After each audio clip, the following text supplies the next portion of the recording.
कहानी की शुरुआत एक बहुत गहरे और डरावने डेंजन से होती है। चारों तरफ पूरा अंधेरा होता है, हर जगह डेंजर का एहसास होता है। इसी डेंजन के अंदर एक आदमी धीरे धीरे चलता हुआ दिखता है। उसका नाम औरून है।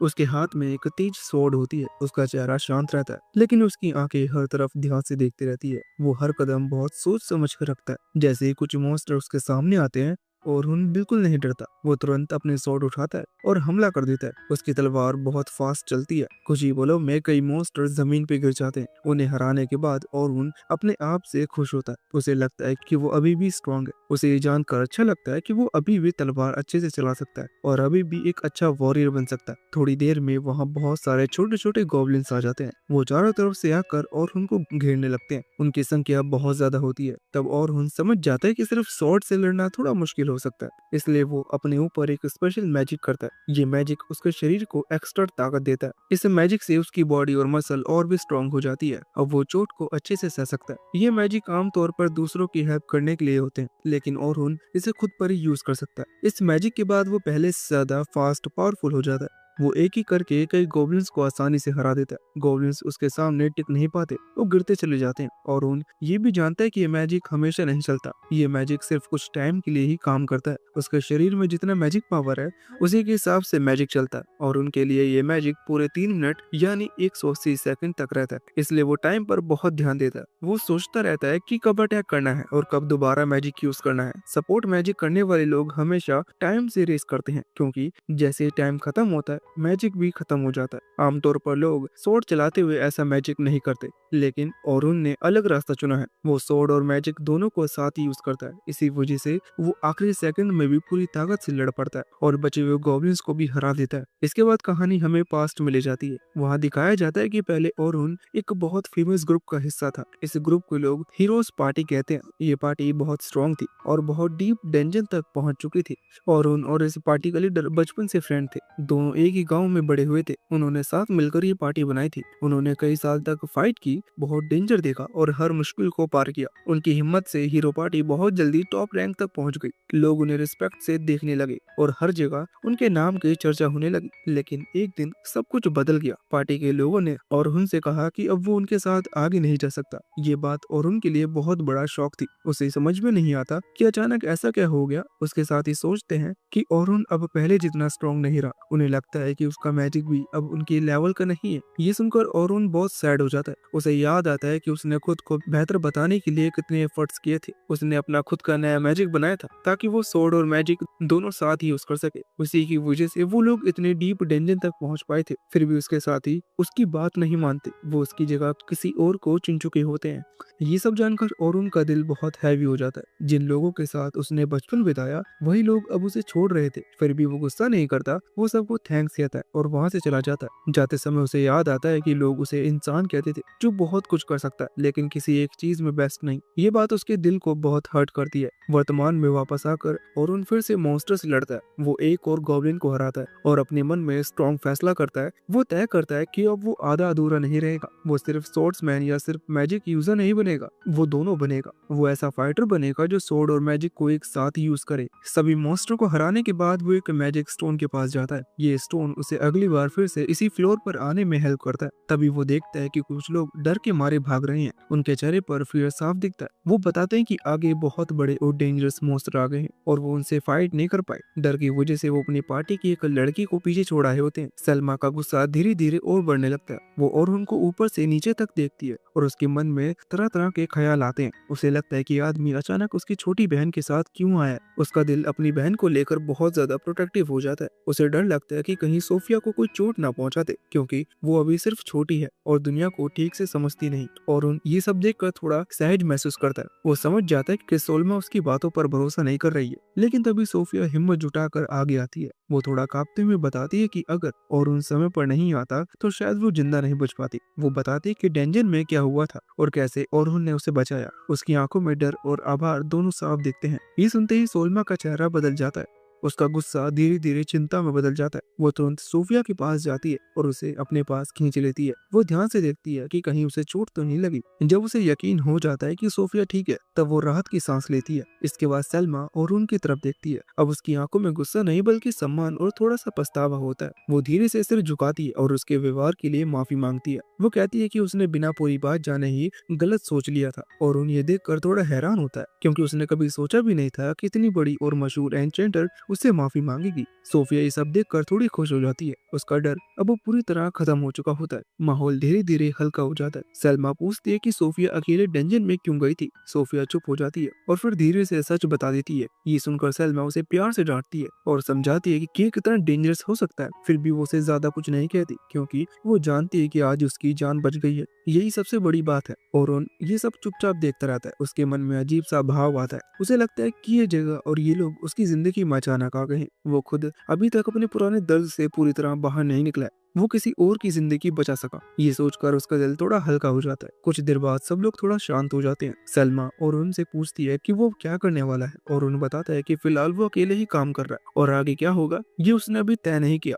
ये सुनकर सलमा उसे ध्यान से देखती है। वो समझ जाती है कि आदमी सिर्फ ताकतवर नहीं बल्कि अंदर से बहुत गहरा और मजबूत है। सलमा के मन में एक नया ख्याल आता है। वो सोचती है कि शायद अरुण का रास्ता अभी खत्म नहीं हुआ है, बल्कि अब उसकी असली जर्नी शुरू होने वाली है। सोफिया अरुण की तरफ देखकर हल्की सी मुस्कान देती है। उसके दिल में अब डर नहीं बल्कि भरोसा होता है। इस तरह उस दिन की मुलाकात अरुण की जिंदगी में एक नया मोड़ ले आती है। डेंजिन की इस अंधेरी जगह से शुरू होने वाली कहानी अब शहर की रोशनी में एक नए रास्ते की तरफ बढ़ने लगती है। और उनको अभी पता नहीं होता, लेकिन उसकी जिंदगी में अब बहुत कुछ बदलने वाला होता है। और उनके मन में ये बात गहरी चुभ जाती है। उसे याद आता है कि कुछ समय पहले उसी जादू के लोग कमजोर कह रहे थे। उसी जादू की वजह से उसे अपनी ही हीरोज पार्टी से बाहर कर दिया गया था। अब वही जादू किसी के लिए सम्मान की वजह बन रहा है। ये सोचकर उसका दिल थोड़ा भारी हो जाता है। उसे अच्छा भी लगता है, लेकिन अंदर कहीं ना कहीं दर्द भी बना रहता है। वो धीरे से अपना हाथ पीछे करता है और शांत आवाज में सलमा से कहता है कि वो इस प्रस्ताव को स्वीकार नहीं कर सकता। वो बताता है कि उसने अब अपना रास्ता बदलने का फैसला कर लिया है। वो अब खुद को सिर्फ सपोर्ट मैजिक करने वाला एन्चेंटर नहीं मानता। वो अब एक सोर्ट्समैन बनना चाहता है जो तलवार से आगे बढ़े। वो नहीं चाहता कि फिर से वही पुरानी जिंदगी दोहराई जाए, जिसमें उसे हमेशा पीछे खड़े होकर दूसरों की मदद करनी पड़े। सलमा ये सुनकर चुप हो जाती है। वो साफ देख सकती है कि अरुण ये फैसला बहुत सोच समझ कर ले चुका है।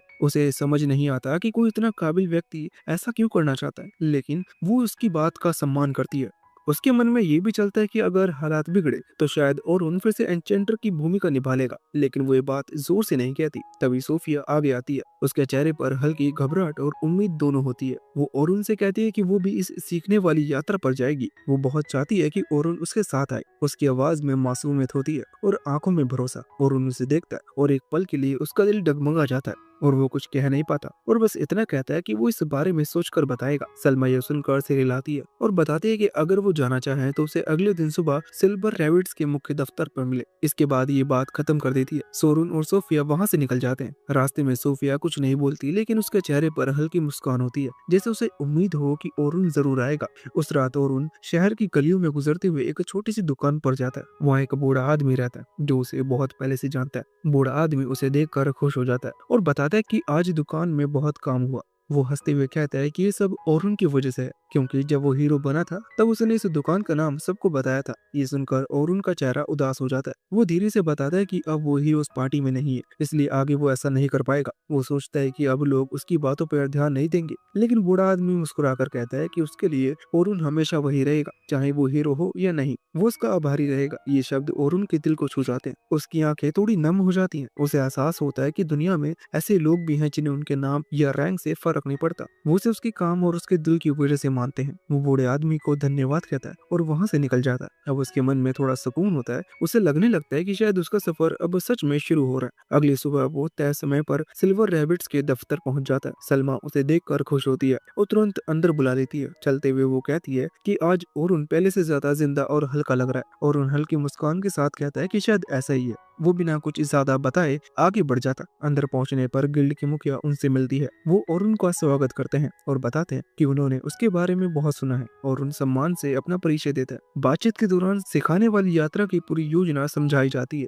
3 दिन में 50 से ज्यादा स्तर नीचे जाना, नए मेंबर्स को सिखाना और हर बड़े खतरे में उनका साथ देना। और उन ध्यान से सब सुनता है। उसे समझ आता है कि ये आसान काम नहीं है। ये सिर्फ ताकत का नहीं बल्कि समझ और पेशेंस का इम्तिहान है। अंत में उसे बताया जाता है कि इस काम के लिए उसे अच्छी रकम भी मिलेगी। ये सुनकर वो थोड़ा झिझकता है क्योंकि ये 1 साल की खर्चे के बराबर होती है। लेकिन सलमा कहती है कि वो इसकी काबिलियत को बहुत महत्व देते हैं और मनी में तय करता है कि अगर वो इस रास्ते पर चला तो वो पूरी ईमानदारी से अपना काम करेगा। वो अब किसी का बोझ नहीं बनेगा। वो खुद का रास्ता बनाएगा, तलवार और मैजिक दोनों के साथ। इस तरह उसकी जिंदगी एक नए चैप्टर में कदम रखती है, जहाँ वो न सिर्फ दूसरों को सिखाएगा बल्कि खुद भी बहुत कुछ सीखेगा। सलमा बहुत सम्मान शब्दों में पूरी प्लान समझाने लगती है ताकि कोई भी नया मेंबर उसे समझ सके। वो बताते हैं कि महान डेंजन बहुत बड़ा और खतरनाक है। नीचे जाते जाते मॉन्स्टर और भी स्ट्रॉन्ग हो जाते हैं। आमतौर पर लोग इतने नीचे जाने में कई महीनों लगा देते हैं, लेकिन इस बार उन्हें फास्ट जाना है क्योंकि ये एक ट्रेनिंग जर्नी है। वो कहते हैं कि पिछले दिन सब लोग साथ मिलकर फाइट करेंगे और धीरे धीरे आगे बढ़ेंगे।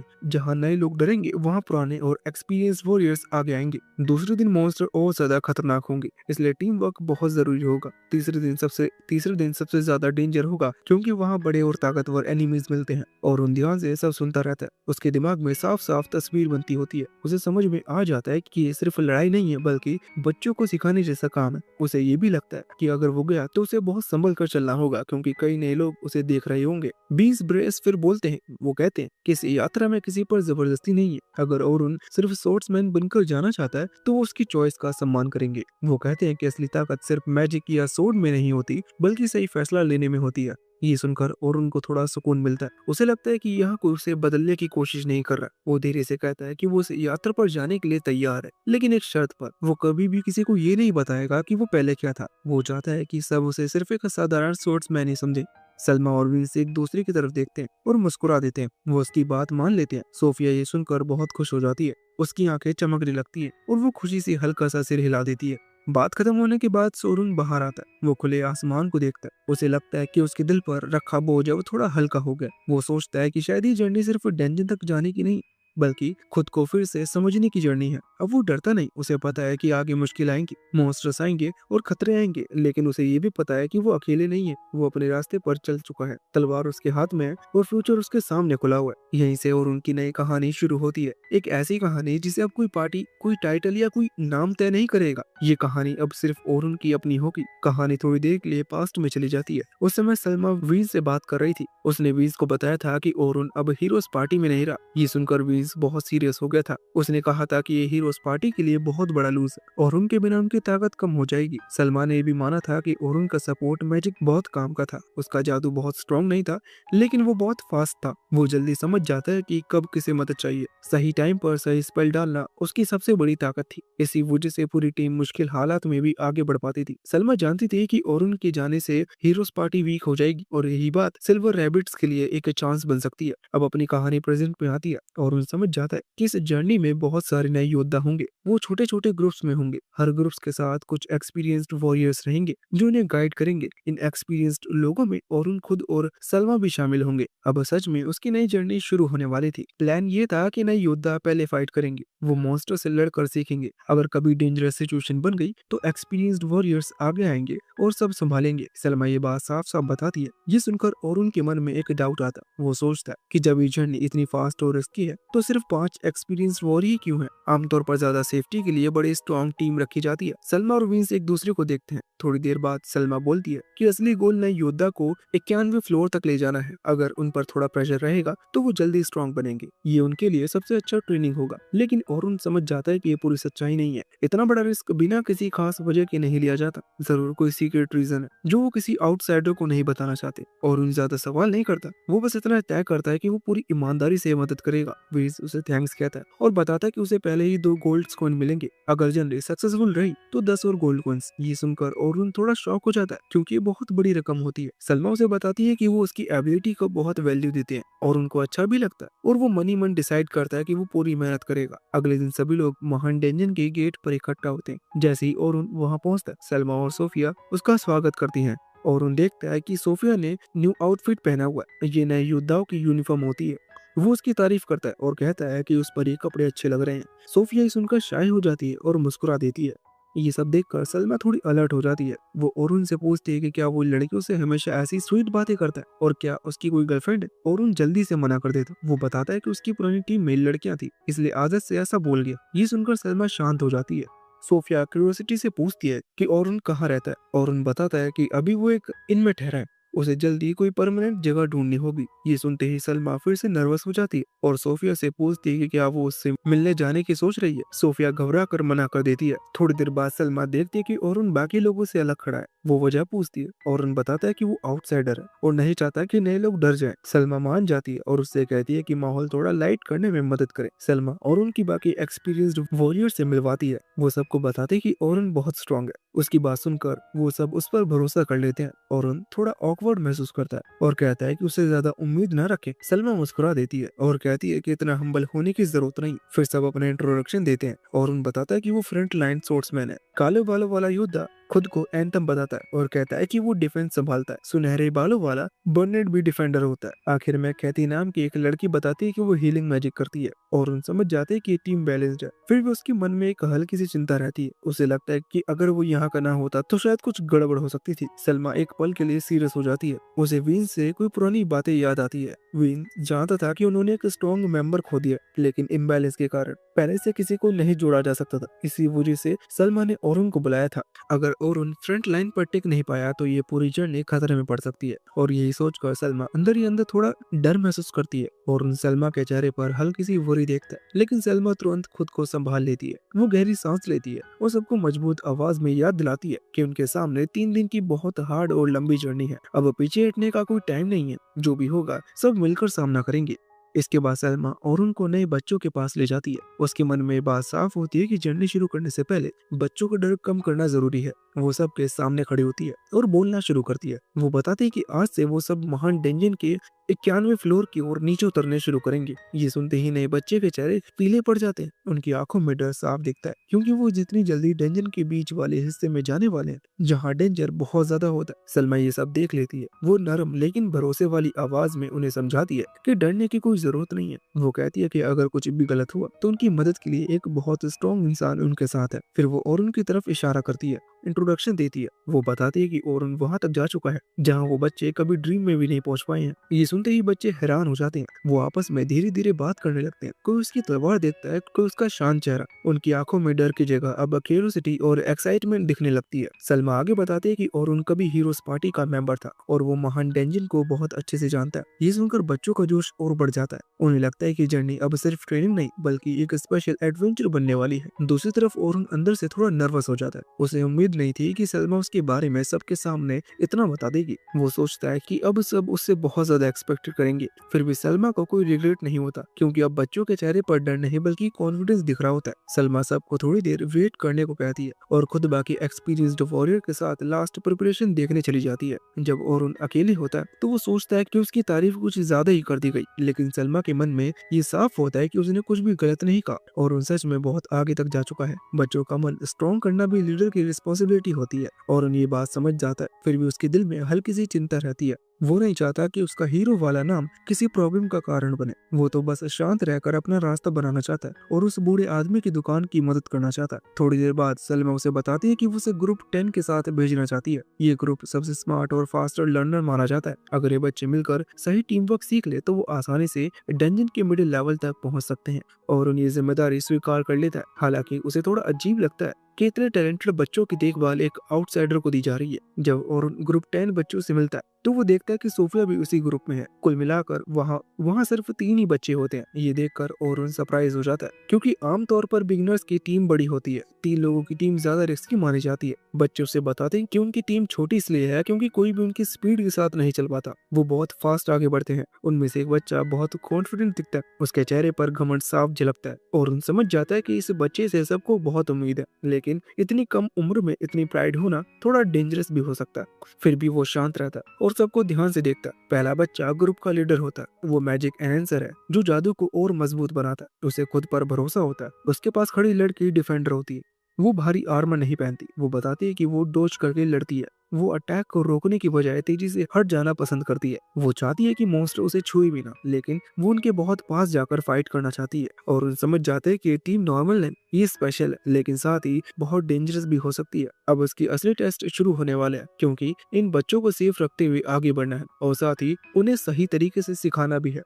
डॉज टाइप डिफेंडर आमतौर पर शील्ड या ताकत से वार रोकने की बजाय स्पीड से हमले से बचते हैं और उसे समझाता है कि ये सुनने में इजी लगता है, लेकिन रियल फाइट में ये बहुत हार्ड होता है। जब तक किसी को सही एक्सपीरियंस ना मिले तब तक ये तरीका जानलेवा हो सकता है। लोगन बताता है कि उसके काबिल के सभी लोगों ने उसे पहले से बात समझाने की कोशिश की थी, लेकिन उसने किसी की नहीं सुनी। तभी कैरोलिना पलटकर कहती है कि लोगन टीचर्स की बात भी नहीं सुनता। लोगन पूरे कॉन्फिडेंस के साथ सोचता है कि उसे सुनने की जरूरत नहीं है, क्योंकि वो खुद को सबसे काबिल मानता है। सोफिया जल्दी से दोनों को शांत करने की कोशिश करती है और ये सब देखकर समझ जाते हैं कि ये तीन बच्चे बड़े नोटी हैं, बहुत जिद्दी हैं और अपने ही तरीके में चलना चाहते हैं। अब उसे सिर्फ मॉन्स्टर से नहीं बल्कि इन बच्चों की आदतों से भी लड़ना होगा। आखिर में भले ही वो तीनों पहले से एक दूसरे को जानते हो, सोफिया भी अपना परिचय देती है। वो बताती है कि सिर्फ वो पीछे से हमला करने वाले जादूगर और उन हल्के से स्माइल करता है। उसकी बातों से कुछ अलग या खास नहीं था, फिर भी उसे ना जाने क्यों सोफिया के पास रहकर थोड़ा सेफ और काम महसूस होता है। फिर भी और उन समझ जाते हैं कि ये मिशन आसान नहीं होने वाला। लोगन और कैरोलाइन अब भी छोटी छोटी बातों पर उलझे हुए हैं। अगर यही हाल रहा तो आगे चलकर प्रॉब्लम हो सकती है। जब डेंजन में उतरने का टाइम आता है तो बाहर जितना शोर और बातें थी, अंदर कदम रखते ही सब बिल्कुल साइलेंट होते हैं। डेंजन की हवा हैवी होती है, चारों तरफ अंधेरा, नमी और डर का एहसास होता है। हर कदम सोच समझ कर रखना पड़ता है। चलते चलते कैरोलाइन और उनसे पूछती है कि हीरोज पार्टी का कोई मेंबर इस जर्नी पर क्यों नहीं आया। वो जानना चाहती है क्या इसका मतलब ये है कि वो अपने ही क्लैन को राइवल मानता है। और उन शांति से कहता है कि उसे स्लैमा की बात ध्यान से सुननी चाहिए थी, क्योंकि वो अभी हीरोज पार्टी का हिस्सा नहीं है। ये सुनकर कैरोलाइन तुरंत पीछे बैठती है कि उसने वो पार्टी क्यों छोड़े, क्योंकि पूरी दुनिया हीरोज पार्टी की रिस्पेक्ट करती है। ये सवाल और उनको अच्छा नहीं लगता। वो अंदर से टायर्ड महसूस करने लगता है। कैरोलाइन बात छोड़ने का काम नहीं लेती। वो जानता है कि वो जानबूझकर परेशान कर रही है, लेकिन फिर भी ऐसे सवाल उसे चुभते हैं। आखिरकार ओरुन साफ कह देता है कि ये सिर्फ उसकी पर्सनल बात है। तब कैरोलाइन टॉपिक बदल देती है और पूछती है कि क्या वो और सोफिया एक दूसरे को जानते हैं। ओरुन हाँ कह देता है। कैरोलाइन बताते है कि सोफिया कह रही थी कि उनके साथ कोई अमेजिंग इंसान आने वाला है। ये सुनकर सोफिया थोड़ी नर्वस हो जाती है, लेकिन फिर सच मान लेती है। वो बताती है कि वही इंसान ओरुन है, क्योंकि उसने उसकी लाइफ बचाई थी। वो बहुत स्ट्रॉन्ग था और उसने कहा था कि वो हीरोज पार्टी से है। उसकी बहन ने भी कहा था कि अगर ओरुन साथ होगा तो डरने की कोई जरूरत नहीं है। कैरोलाइन मुस्कुराकर सोफिया को हिम्मत देती है और कहती है कि उसके साथ तो एक हीरो है। और उन कुछ नहीं बोलता। वो जानता है कि वो अब हीरो नहीं है, फिर भी उसे समझ में आ जाता है कि कैरोलाइन ने ये बात सिर्फ सोफिया को काम करने के लिए कही है। ये सोचकर और उनको लगता है कि शायद कैरोलाइन बाहर से जितनी टफ दिखती है, अंदर से उतनी ही केयरिंग भी है। कुछ समय बाद मॉन्स्टर उनकी तरफ बढ़ने लगते हैं, जैसे पहले से ही अंदाजा था, लेकिन और उनने रास्ते में जो ट्रैप मैजिक लगाए थे वो परफेक्टली काम करते हैं। ये ट्रैप्स दुश्मनों को तब तक दिखते नहीं जब तक वो एक्टिवेट ना हो जाए। इससे पीछे से आने वाले मॉन्स्टर बिना किसी एक्स्ट्रा फाइट के खत्म हो जाते हैं। उनका टाइम वेस्ट भी नहीं होता और उन चलते चलते ऐसे ट्रैप लगाता रहता है, क्योंकि उसे पता है कि स्पीड बहुत जरूरी है। थोड़ी देर बाद वो 20वीं फ्लोर पर पहुंच जाते हैं और उन पूरे रास्ते ध्यान से सबका फाइटिंग स्टाइल देखता रहता है। अब उसे यकीन हो जाता है कि बच्चे आगे चढ़ने के लिए भी ठीक है।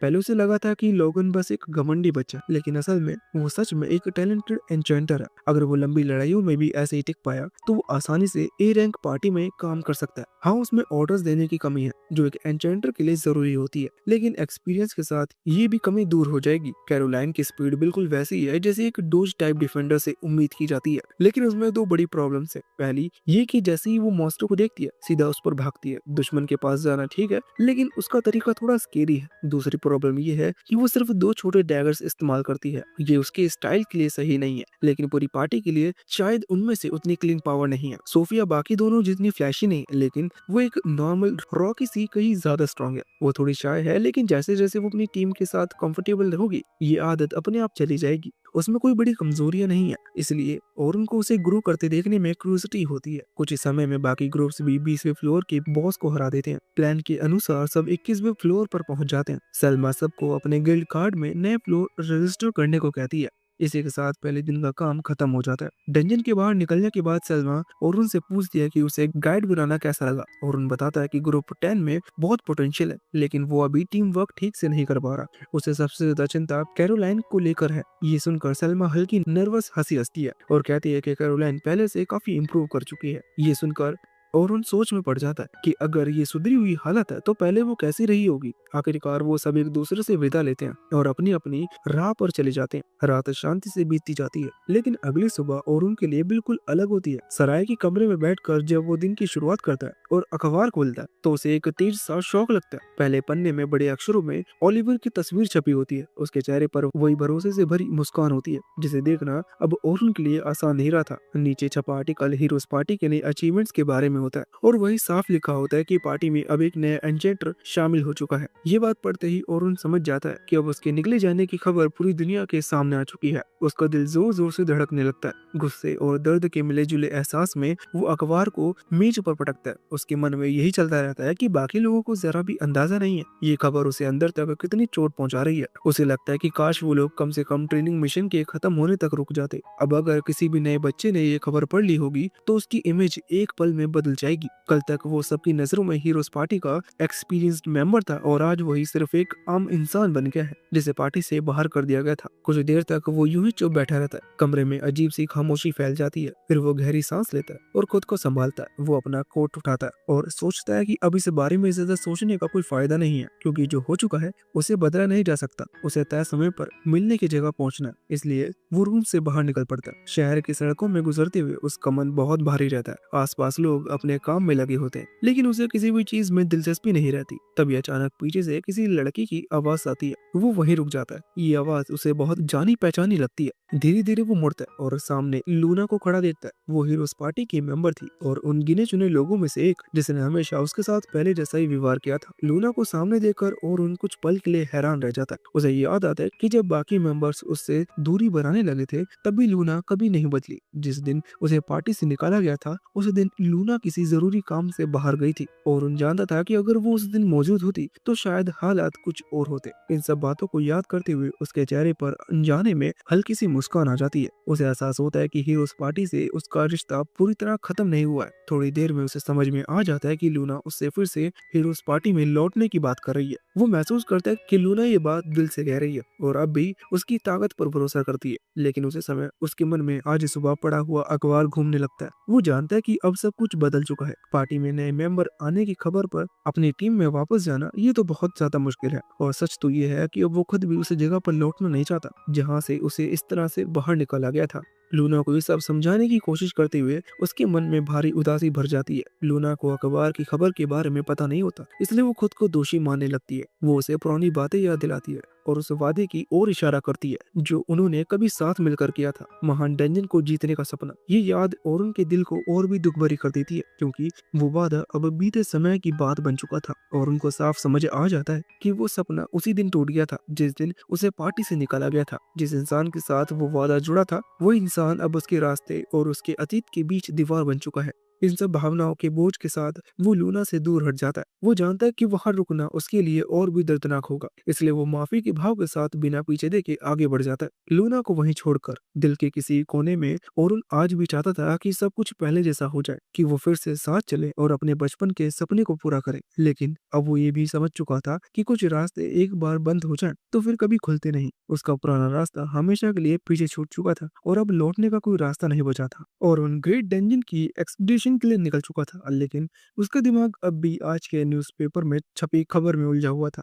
खबर में साफ लिखा था कि उसे हीरोज पार्टी से इसलिए निकाल दिया गया क्योंकि वो वीक था और उनको पहले से अंदाजा था कि ऐसा एक दिन होगा, लेकिन उसे समझ में नहीं आ रहा था कि अभी ही क्यों। वो बार बार यही सोच रहा था कि अब कितने लोग उस पर भरोसा करेंगे, खासकर जब सलमा ने उसके बारे में इतनी सारी बातें सबके सामने कही थी। एक्सपीडिशन के नए रिक्रूट्स उसकी खबर पर बात कर रहे थे। लोगों को याद आया कि कल अरुण ने कहा था कि उसे खुद पार्टी छोड़नी थी, लेकिन अगर सच में उससे बैन किया गया था तो पूरी कहानी अलग निकलती थी। जब अरुण वहां पहुंचा तो बच्चों को ग्रीट करने के तरीके से ही उसे समझ में आ गया कि आज माहौल कल से बिल्कुल अलग है। फिर भी उसने सोचा कि सलमा ने कल उसके बारे में जितनी तारीफें की थी उसके बाद कंफ्यूजन होना नॉर्मल थी। सलमा ने तुरंत दौड़कर उसके पास आई और माफी मांगने लगी। उसने कहा कि उसे इस खबर के बारे में कुछ भी पता नहीं था और उन्होंने मुस्कुरा दिया और बोला कि उसे माफी मांगने की कोई जरूरत नहीं है। उसने शांत लहजे में कहा कि अगर सलमा खुद को संभाल नहीं पाई तो उनकी टीचिंग एक्सपीडिशन ही फेल हो जाएगी। सलमा फिर भी जिद करने लगी। उसने कहा कि उसने कल नए रिक्रूट्स को मोटिवेट करने के लिए और उनका बहुत ज्यादा एग्जाम्पल दे दिया और उसे ज्यादा केयरफुल होना चाहिए था और उन्हें उसे भरोसा दिलाया कि वो बिल्कुल ठीक है। उल्टा उसने कहा कि गलती उसकी है क्योंकि उसने चीजों को साफ साफ नहीं बताई और सबको परेशानी में डाल दिया। उसने कहा कि डेंजन ग्लेव के दौरान वो सबको सपोर्ट करेगा, इसलिए सलमा को हमेशा की तरह सिर ऊंचा रख के चलना चाहिए। बर्नेट ने कहा कि चाहे कुछ भी हो जाए, ये बात वो सच है कि ओरुन फ्लोर 94 तक पहुंचा था और यही अपने आप में इनक्रेडिबल है। कैथी और एंथम ने भी हामी भरी और कहा कि उन्हें कोई चिंता नहीं है। सलमा ने महसूस किया कि कल भी ये लोग बिल्कुल नॉर्मल थे और उन्होंने तय किया कि आज भी ये वही करेगा जो कल किया था। वो अपने असाइन ग्रुप की तरफ गया और सबको ग्रीट किया। सोफिया ने तुरंत कहा कि न्यूज़पेपर में लिखी बातें पूरी तरह झूठी है। कैरोलाइन ने भी हाँ किया कि उसे उस खबर से कोई फर्क नहीं पड़ता, लेकिन लोगन ने सीधा सवाल कर दिया क्या खबर सच है, और उन्हें ईमानदारी से कहा कि ज्यादातर बातें सच है। ये सुनकर लोगन चौंक गया और उन्हें आगे कहा कि अगर वो पूछ रहा कि क्या वो वीक था तो जवाब हाँ है। यही जवाब है कि वो अभी भी वो हीरो नहीं है जिसकी सबको उम्मीद थी। उसने ये बात पहले ना बताने के लिए माफी मांगी। लोगन के दिमाग में सवाल ही सवाल घूमने लगे, लेकिन सोफिया जिद पर अड़ी रही। उसने कहा कि ओरुन स्ट्रांग है क्योंकि उसने एक पल में दर्जन भर और को खत्म कर दिया, उसके लिए इतना काफी था। और उन्हें उसका भरोसा मान लिया और कहा कि उसके पास इतनी ताकत जरूर है कि वो उन्हें फ्लोर 51 तक सेफली पहुंचा सके। वो अभी हीरो नहीं बल्कि सिर्फ ओरुन एक एक्सप्लोरर है। फिर भी उसने कसम खाई कि वो उनकी रक्षा करेगा और चाहता है कि वो आज भी पूरी कोशिश करे जैसे कल की थी। सोफिया और कैरोलाइन ने तुरंत हामी भर दी, लेकिन लोगन अब भी कंफ्यूज था। उसे खुद पर थोड़ा बेवकूफी भरा फील हो रहा था कि वो इतना एक्साइटेड हो गया था। एक्सपीडिशन शुरू होते ही वो साउथर्न ग्रेट डेंजन फ्लोर 21 की ओर बढ़े। सबको पता था कि आज उन्हें फ्लोर 35 तक पहुंचना है और उनके पीछे पीछे चला था।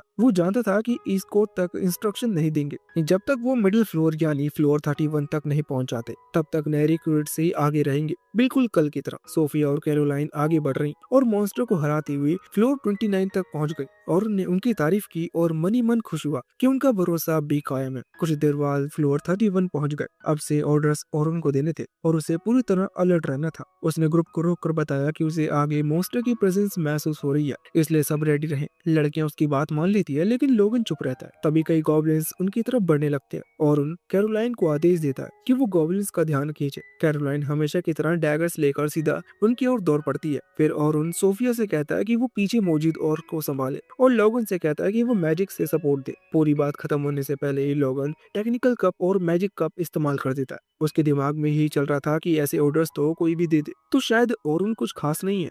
फिर भी वो अपना काम करता रहा और लड़कियों की एबिलिटीज बूस्ट करता रहा। कैरोलाइन को संभालने के बाद लोगन देखता है कि सोफिया बिल्कुल जमी हुई है। उसे याद आता है कि उसने कहा था कि उस पर पहले और उसने हमला किया था। वो समझ जाता है कि वो अभी भी उस ट्रॉमा से बाहर नहीं आई है। लोगन देखता है कि और उन फिलहाल कुछ कर नहीं रहा। उसे लगता है कि अब वो बस उस पर भरोसा नहीं कर सकता और सोफिया को उसे खुद ही बचाना होगा। उसी पल और चुपचाप आगे बढ़ता है और ऑर्क पर एजिबिलिटी डाउन डाल देता है। एक सेकंड में ही वो ऑर्क कमजोर और स्लो हो जाता है। इसके बाद ऑरुन ने सोफिया को भरोसा दिलाया। उसने उसे याद दिलाया कि वो भी अकेले नहीं है, उसके साथ ही कैरोलाइन और लोगन है और वो भी खुद उसके साथ है। ये सुनकर सोफिया का डर धीरे धीरे कम होने लगा। उसने खुद को संभाला और मन में तय किया कि वो पूरी कोशिश करेगी। फिर उसने अपनी पूरी ताकत लगाकर आग का एक तेज वार और की तरफ फेंका। ये देखकर सब लोग चौंक गए, यहाँ तक कि ऑरुन भी। किसी को भी उम्मीद नहीं थी कि सोफिया इतना स्ट्रॉन्ग मैजिक इस्तेमाल कर सकती है। हमला बहुत असरदार था, लेकिन उसके बाद सोफिया थक गई क्योंकि उसे किसी ने भी नहीं बताया कि सोफिया एडवांस मैजिक भी कर सकती है। कैरोलिन तो अपना काम ही भूल गई और खुशी खुशी दौड़कर सोफिया के पास पहुंच गई।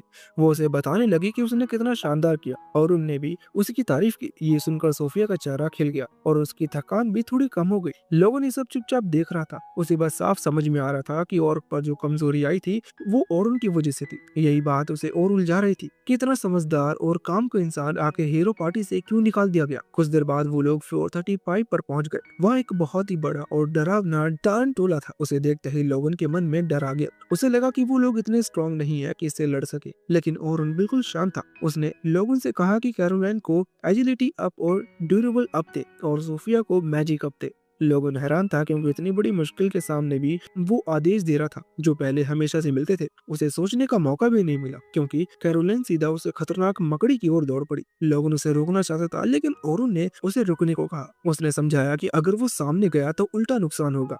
फिर ओरुन ने कैरोलिन से कहा कि वो मकड़ी के ऊपर से कूदे और उसकी पीठ पर वार करे। कैरोलिन ने बिल्कुल वैसा ही किया और आसानी से उसकी पीठ काट दी। ओरुन ने उसे कहा कि उसका ध्यान अपनी ओर बनाए रखे। उसने ये भी चेतावनी दी कि ये मकड़ी जहरीली है, इसलिए हर हमले से बचना जरूरी है। लोगों ने तुरंत अपनी सपोर्ट मैजिक इस्तेमाल की। उसकी वजह से कैरोलिन हर हमले से तेजी से बचने लगी। उसने एक वार को अपने हथियार से रोका और फिर पीछे हट गई ताकि मकड़ी का ध्यान उसी पर बने रहे। मकड़ी उसके पीछे पीछे चल पड़ी और उन्हें लोगन को याद दिलाया कि कैरोलिन स्पीड उसी की मैजिक पर टिकी है। लोगन पूरी तरह ध्यान लगाकर उसे सपोर्ट करता रहा। तभी और ने सोफिया से कहा कि वो हमला करे। सोफिया ने बिना देर किए अपने स्टाफ से एरो कटर नाम का हमला किया। एक ही पल में मकड़ी के 4 पैर कट गए। मकड़ी जमीन पर गिर पड़ी। कैरोलिन खुशी से उछल पड़ी, लेकिन औरन ने तुरंत कहा कि लकड़ी अभी खत्म नहीं हुई है। बिना ज्यादा समझाए उसने लोगन से कहा कि कैरोलिन को स्ट्रेंथ अप और टेक्निकल अप दे। लोगन को समझ में नहीं आया पर क्यों, लेकिन उसने फिर भी वैसा ही किया। तभी मकड़ी ने अचानक एक जाल फेंका और कैरोलिन उसी पल उसमें फंस गई।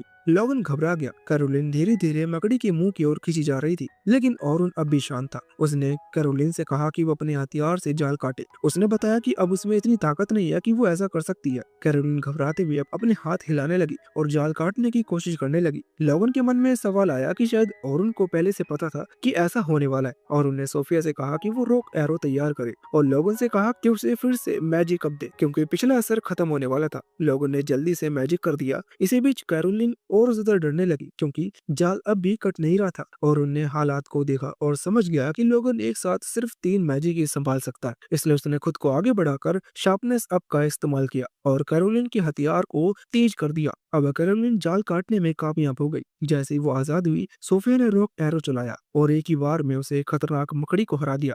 कैरोलिन हमेशा की तरह खुशी से उसके पास दौड़ गई और उन्हें लोगन की भी तारीफ की और कहा कि ये जीत उसकी सपोर्ट मैजिक की वजह से मिली है।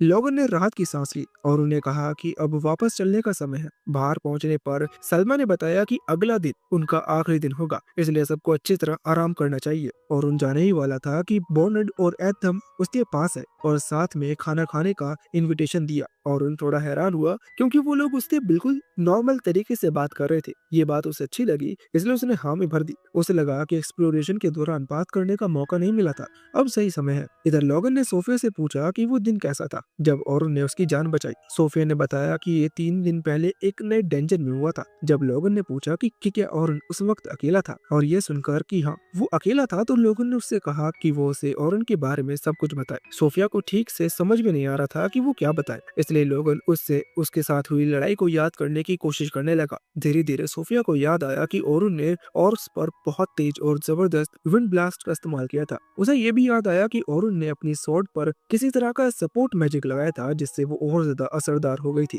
लोगन को समझ में आ गया कि वो स्पेल शार्पनेस अप रहा होगा जो आमतौर पर हथियारों पर इस्तेमाल किया जाता है। ये बात सुनकर कैरोलिन को भी याद आया कि आज डेंजन में उसकी डैगर्स अचानक बहुत ज्यादा शार्प हो गई थी और वो खुद इस बदलाव से हैरान हो गई थी। अब लोगन को साफ हो गया कि औरन सिर्फ मैजिक पर निर्भर नहीं रहता बल्कि स्वॉर्ड से भी लड़ सकता है। सोफिया ने ये भी बात बताया कि औरन ने हीरोज पार्टी छोड़ने के बाद खुद को फ्रंट लाइन अटैकर के रूप में बदल लिया था। ये बात लोगन को अजीब लगी क्योंकि आज डेंजन में उसने औरन को एकदम परफेक्ट एन्चेंटर की तरह काम करते हुए देखा। लड़ाई के हर पल को याद करते हुए लोगन को एहसास हुआ कि सुबह उसने औरन के बारे में गलत राय बना ली थी। अखबार में छपी खबर पढ़कर उसे लगा कि औरन उसकी उम्मीद पर खरा नहीं उतरा, लेकिन असलियत में बिल्कुल अलग। और वाली लड़ाई में औरन ने चुपचाप एलिजिटी डाउन जैसे मुश्किल स्पेल का इस्तेमाल किया था जिसे आमतौर पर बहुत कम लोग सही तरीके से कर पाते हैं। फ्लोर 35 पर टैरेंटुला के खिलाफ हुई लड़ाई ने लोगन को फॉर्मेशन की असली अहमियत समझा दी। डिफेंडर अगर दुश्मनों को उलझा रखे तो अटैकर और सपोर्टर बिना घबराए अपना काम कर सकते हैं,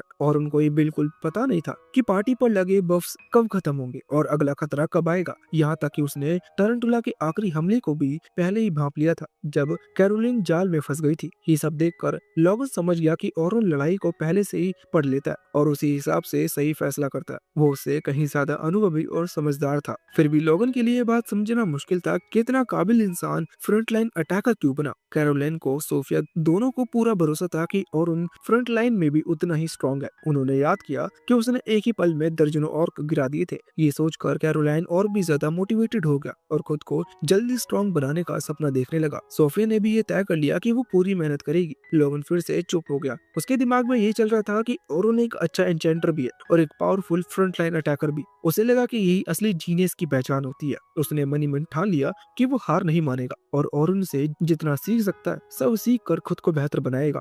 थोड़ी देर बाद कैरोलिन ने उसके चेहरे पर चिंता देखी तो लोगों को एहसास हुआ कि वो बहुत गहराई में सोचने लगा है। उसने खुद को संभाला और तय किया कि कल के लिए पूरी तरह रेडी रहना है। ये सुनकर कैरोलिन भी जोश में आ गई और खुद को मोटिवेट करने लगी। उधर बर्नोड और एंथम और उनको खाने पर ले गए। वो उसके साथ मिलकर नॉर्मल तरीके से पेश आने लगे, जैसे किसी बड़े नाम या पुराने ओहदे का कोई बोझ ही नहीं। हीरोज पार्टी की बात निकलने पर और उन्होंने बताया कि वहाँ वो ज्यादातर एरेंड्स और जरूरी काम करता था, इसलिए उसे ज्यादा मजा करने का मौका नहीं मिला। ये सुनकर दोनों को लगा कि अखबार में छपी खबर और भी ज्यादा गलत और बेवजह की थी। उनकी बातों से और उनको सुकून मिला। उसे अच्छा लगा कि कोई बिना शक किए उसकी बात समझ रहा है। जब उसके रोल की बात आई तो उसने साफ किया कि हीरोज पार्टी छोड़ने के बाद उसने स्वॉर्ड पर ज्यादा ध्यान देना शुरू किया। असल में वो बचपन से ही स्वॉर्ड्समैन बनना चाहता था और जब उसे वो मौका मिला था तो वो सच में खुश था। एंथम के मन में ये सवाल उठा कि शायद उसके पेरेंट्स में कोई स्वॉर्ड्समैन रहा होगा, तभी और उनके मन में इतनी छोटी उम्र में ही ये चाह पैदा हुई थी। ये सोचते हुए रात धीरे धीरे आगे बढ़ने लगी और उनको महसूस हुआ कि भले ही उसका रास्ता बदल गया हो, लेकिन उसका मकसद अब भी पहले से कहीं ज्यादा साफ हो चुका है। और उन्होंने उन्हें बताया कि असल में उसके दादा एक पुराने एक्सप्लोरर थे। एक दिन उनके गांव में एक मॉन्स्टर आ गया और उसके दादा ने उसे सिर्फ एक स्वॉर्ड से ही हरा दिया था। ये सब अपनी आंखों से देखकर और उनके मन में तभी ये चाह पैदा हुई थी कि वो स्वॉर्ड्समैन बनेगा। उसी दिन उसने पूरी मेहनत के साथ उसी रास्ते पर चलने का फैसला कर लिया। बाद में उसकी जिंदगी एक अलग मोड़ पर चली गई। जब हीरोज पार्टी नीचे के फ्लोर्स में जाने लगी तो उनकी स्पीड अपने आप कम होने लगी, क्योंकि जैसे जैसे वो नीचे जाते थे मॉन्स्टर्स बहुत ज्यादा स्ट्रांग होते जाते थे। ऐसी हालत में धीरे धीरे आगे बढ़ना जरूरी था, लेकिन उस समय पार्टी के लोग ये बात समझ नहीं पाए। वो जल्दी आगे बढ़ना चाहते थे और उसी दौरान एन्चेंटर का रोल बहुत पॉपुलर होने लगा और उनको हर तरह का काम थोड़ा थोड़ा आता था, इसलिए सबने मिलकर उसे एन्चेंटर बना दिया। और उनको लगा कि ये फैसला पार्टी के लिए सही नहीं था। उसके हिसाब से उन्हें रोल बदलने के बजाय रुक कर अपनी स्ट्रेंथ बढ़ानी चाहिए थी। अगर वो पेशेंस रखते और खुद को बेहतर बनाते तो आगे का सफर और अच्छा होता। ये बात सुनकर सामने वाले लोग थोड़े कंफ्यूज हो गए और तभी और उनको एहसास हुआ कि वो जरूरत से ज्यादा बोल गया। उसे समझ में आ गया कि अब इस टॉपिक को आगे बढ़ाना ठीक नहीं है, इसलिए उसने बात को वहीं रोक दिया। वो अंदर ही अंदर जानता था कि हीरोज पार्टी अब फ्लोर 94 से आगे नहीं जा पाएगी, लेकिन वो ये बात भी किसी को बताना नहीं चाहता था। बात का माहौल हल्का करने के लिए उसने अपने आइडियल स्पोर्ट्समैन के बारे में सोचा। उसके दिमाग में एक ऐसा स्पोर्ट्समैन था जो हर तरह की स्किल जानता हो, जो अकेले भी नीचे के फ्लोर्स तक जा सके और हर सिचुएशन में खुद को संभाल सके। वही बनने का सपना लेकर उसने फिर से शॉट्स पर ध्यान देना शुरू किया था। ये सुनकर बाकी लोग पहले हैरान हुए, लेकिन फिर उन्हें उस पर भरोसा होने लगा कि वो यहाँ जरूर कर पाएगा। दूसरी तरफ जब लोग वापस घर पहुंचे तो कैरोलिन और सोफिया दोनों ने लंबा दिन खत्म होने के बाद आराम करने का सोचा। उन्हें याद आया कि टीचिंग एक्सपीडिशन का आखिरी दिन अब बस आने ही वाला है। इसका मतलब ये था कि कल के बाद और उनके साथ नहीं रहेगा। सोफिया इस बात को समझ तो रही थी, लेकिन उसका मन इसे मानने के लिए तैयार नहीं था। उसे अच्छा लगता कि ओरुन नाइट स्काई रैबिट के साथ ही रुक जाए। सोफिया के मन में ये बात घूम रही थी कि अगर उसने ओरुन से रुकने के लिए कहा तो क्या होगा। उसे लगा कि ऐसा कहना शायद सेल्फिश होगी, क्योंकि ओरुन उसका भाई जैसा ही नहीं था जो ऐसे फैसला आसानी से बदल ले। फिर भी ये सोचकर कि वो उसे फिर कभी देख नहीं पाएगी, उसे अंदर से उदास कर रही थी। इसी उलझन के साथ उसने तय किया कि अगली बार मिलने पर वो कम से कम इस बारे में सोच कर देखेगी। अगले दिन ग्रेट डेंजन के बाहर कई लोग इकट्ठा थे। अचानक सबका ध्यान एक ही तरफ गया, क्योंकि वहाँ फेमस हीरो पार्टी पहुंची थी। उनके साथ चलते हुए ओलिवर का चेहरा गर्व से भरा हुआ था, जैसे उसे अपने नाम और पहचान पर पूरा भरोसा है। लेकिन उसी ग्रुप में लूना अकेली थी, जिसके चेहरे पर खुशी नहीं थी। उसका चेहरा देखकर साफ लग रहा था कि उसके मन में कुछ भारी चल रहा है और आने वाला दिन उसके लिए आसान नहीं होने वाला।